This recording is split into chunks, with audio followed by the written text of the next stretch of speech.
Hey friends, if you encounter the ERR SSL version or CIPHER mismatch error on your Firefox browser, then here's what you can do. So right click on it and then you can select Firefox.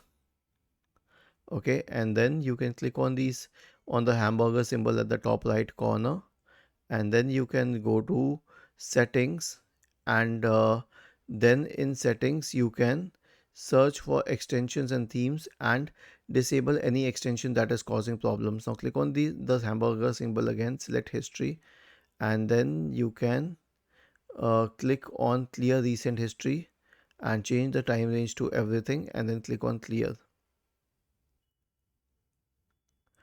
Okay, now once this is sorted out with the browser, here's what else you need to do. First of all, you need to search for, okay, press Windows plus R and then type inetcpl.cpl and hit enter. Now go to the connections tab, click on LAN settings, make sure that automatically detect settings is checked and use a proxy server is unchecked. Now go to advanced, scroll down to the security section. Usually TLS 1.0 and 1.1 are unchecked. Check both of these. Click on apply and then on OK. Was this helpful? If yes, then please subscribe to the channel. If not, then let us know in the comment section of the video on how we could help you further. Thank you for watching this video and have a nice day.